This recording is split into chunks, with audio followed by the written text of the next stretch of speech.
Hi, and welcome back to ETV Power Women. I've just been chatting with Dr. Pushpa Punchihewa, and we've been actually talking about things that need to improve in the medical service. And you were saying for people who have children at the hospital, there are no facilities, things like that. I mean, Doctor, how can we make more people aware of the different things that we need to do to improve? Yes.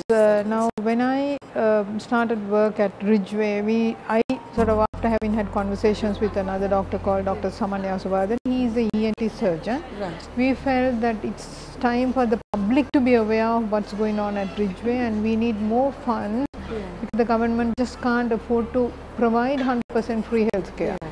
And then we formed this organization called Friends of Lady Ridgeway Hospital, where the patron is the First Lady Madam Rajapaksha. Right. And we just finished the first anniversary, and I'm the secretary of the association. And if there is anybody who sort of feel for poor and who feel for the ill children, this is the fund to contribute. And by contributing, you can improve the services provided to your own children, and they are, after all, our own children. Yeah, absolutely. So I beg that, it's time for you to feel and then to contribute towards this. And with the funds, we have already started purchasing beds to provide some comforts to these long-standing mothers who are there, and also trying to improve the outpatient department to make it a child-friendly as well as a doctor-friendly environment. So there are so much to be done at the Lady Ridgeway Hospital. It's with the funds, limited funds, it's impossible. We really need the public cooperation to improve the services at Ridgeway. Okay. So I wanted to ask you about your report that you wrote on the sort of forgotten children of Sri Lanka. Yes. Could you just tell us a little bit about it? Yeah. Now, when you work in a hospital, in government sector, you really come across a different variety of children. Right. You don't seem to know, without being a doctor, what's the society like. Really, there are children who need your help. Right. They're deprived in the sense, they are deprived of their family, the parents are separated, and the financially they are deprived, and they are deprived of education. Some of them are deprived of their, parts of the body. There are so many ways they are deprived. Some of them are in prison because they have nothing to do with, they haven't done anything wrong. It's just that the parents have done, mother has done something wrong. So the children and the child is in prison. So, these are, and they are deprived. So, in all other aspects, they are deprived. So, I felt that we can contribute, we can do something towards these children. And they are forgotten because the society doesn't seem to know that the children are existing. So, I believe that all of us can contribute in so many different ways to make them happy. So, so I started in different ways providing funds to children. There are children who come for regular blood transfusions monthly. So I was able to give them some allowance monthly through friends and well-wishers who are happy to do so. After tsunami, I was able to sponsor 10 children out of funds I got from friends from out of the country. Wonderful. Likewise, I have been trying to sort of, organize funds and services towards these children.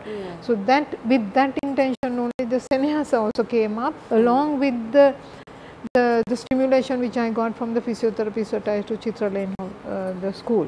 And Doctor, with everything that you're doing, and your busy work schedule, how do you find time to kind of relax and take time out for yourself? Are you able to? I must admit my leisure time is very limited. Very limited. If I want some free time, I need to switch off my cellular phone and to be away from Sri Lanka. Okay, that's I need to be away from Sri Lanka. It is rather difficult. And weekends, to some extent, to a very minimum extent, I have free time. But during that time, I tend to sort of spend few minutes or hours in the garden. Okay, you love gardening? Yes, I do love gardening. I like to see things which is coming up from my own garden. Okay, wow. It's a real thrill when you see something growing. Something which is coming out. So that's how you relax. And you like traveling? I do like traveling. I do really like traveling. Okay, wonderful. Right, well, we've got to take another little break, Doctor, but when we do come back, we've got the confession cam, where we've spoken to your colleagues and family and friends, and they've given us a little bit more insight into who you are, so that everyone at home gets to really find out more about you. Maybe bits that you didn't want them to know. No, I'm kidding, it's all good. So for all of you at home, don't go anywhere. We're going to be right back after this little break with a confession cam and more from the lovely Dr. Pushpa. We'll see you soon.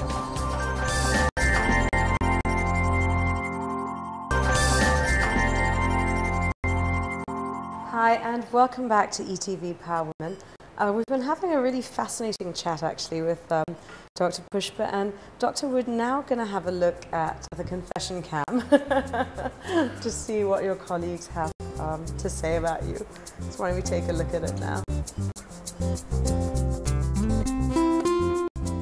We found her very intelligent, dedicated for her work, and she's a person who could take part in a party and switch off and go and do other medical work, just like that. I mean, she has that ability to switch on and switch off things, and she's really dedicated, and the most important thing is she wouldn't like to go away from Sri Lanka. She got a lot of opportunities to go away, but she stayed on because she wants to serve the people here, not outside. She is very attached to her work. I mean, she starts in the morning, 7 o'clock in the morning, and she comes home at about 10:30 in the night. She's really dedicated to her work. I mean, and she does a lot of social work also. She started disabled, children who couldn't speak and things like that. She started a place in Gaul called Senasa, and she is very interested in helping these people. So I think she goes there twice a month or so, now that she is not in Gaul. She is a sort of good teacher. I think she has a lot of students who have passed out as consultants now, and she is still a kind-hearted person. I would say she's an extraordinary individual. I mean, the sort of hard-working person that she is, and she's a responsible person. As I grew up, as my childhood, we would always see that she's, the responsible and the hard-working. And when you consider the sort of wisdoms that she has and the foresight, and she's hugely respected within our family as well as among her colleagues, I believe, and she cares about a lot of people. I mean, not just her patients. I mean, her patient care is probably right up with the best in Sri Lanka. And when it comes to family members, she has 4 brothers and 3 sisters, and she cares for them all. And she, looks after them whenever there is any problems, and is always ready to give advice. She has had a lot of influence in my life, and I believe when I was first starting, she would ask me, "Are you sure about this?" I mean, because it required a great deal of hard work and dedication, and she's always there to advise me and show me the correct path. And I'm very glad and very happy to have her in my life. First of all, I would like to say that there are a number of senior pediatricians who have contributed to my training, and Dr. Punchihewa was the foundation for me, basically my career as a neonatal pediatrician, and actually I'm proud about it. I worked under her for many years, since 1998, as an intern house officer, a senior house officer, as well as a registrar, and actually that foundation was very, very strong. all what I have to say is she's an excellent clinician as well as a tough but extremely good teacher. It was very good actually. I had wonderful training under her for many years. It was, I would say, it was a bit tough training. She's a tough teacher, but I think that's how she makes good trainees. I think that's how she makes good trainees every day. That was very good training, and I had a wonderful time in Goal for many years under her. She's a very helpful consultant, and not only a teacher, but she's a very good friend as well. Whenever a trainee is in trouble, and she goes out of the way to help. She's a very good friend as well as a very good teacher. Yeah, I think that was lovely to hear how much regard and respect they have for you. And nice to know that you got so much to say. No, it was lovely actually to see, and your nephew as well, just talking about how you'd kind of helped him get into this. And I wasn't quite sure whether he's dedicated to become a doctor. Like, you know, I mean, he was a kind of a computer man. Okay. He was glued to the computer. I mean, I had to repeatedly ask him, are you quite sure that you are going to go through this training? Yeah. Because it needs a lot of hard work. Yeah, I can imagine. It's just... But he said, no, it's not the computer is not my life. I need to become a doctor. You know, I mean, he went through it. He went to Bangladesh. And I never expected him to hang on. Because, you know, it's been a kind of a difficult country where, you know, to be away from the family, but he just hanged on. Wow. So tell us a bit about, now you've come from a large family, about your sisters and brothers. You seem very close-knit actually, all of you. Yes, we are quite closely knit together, and I have 4 brothers and 3 sisters. Yeah. Out of them, 2 are in England, 2 brothers are in England. Right. 1 brother is in Australia. So like, you know, right now we have all the females are here. In Sri Lanka. And only one brother is here. That's Kishan's father is here. He is quite helpful, and whenever the need is there, you know, for us to travel about, he is there to help us, and all of us are quite united. In fact, my house has become a kind of a place where we get together quite often. Oh, how nice. Quite often we are there. Like, you know, the New Year is celebrated in my house. While I was in Gaul, they used to visit us, and we are together. And like here in Colombo, we are together on, like, you know, for most of the occasions. Yeah. All right, well, we're going to take another little break, but when we come back, I've got the dreaded 10 for you, Doctor. They're not that dreaded. We like to kind of hype them up and talk them up a bit, but I'm sure you'll sail through them without any problem. Hopefully. It'll be fine. And I hope that they won't be dreaded. Well, for all of you at home, don't go anywhere, because we're going to be right back after a short break with the dreaded 10, so we'll see you soon.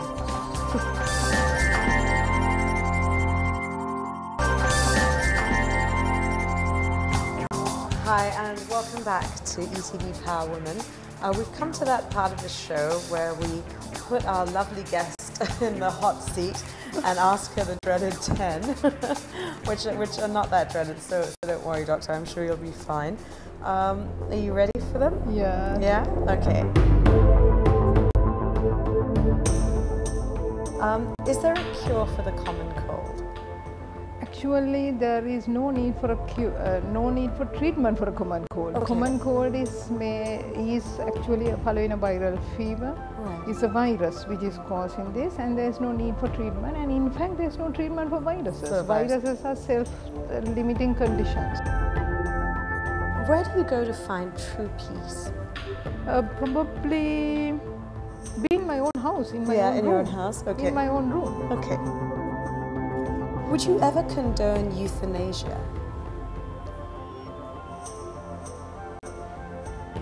Yes.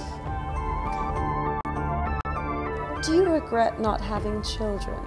No, not really. Yeah. I mean, I love my freedom, and you know, to have children and then to sort of, you know, spare time with them, and it's going to be much of responsibility, and it would not give time for me to sort of dedicate myself, and no regrets whatsoever.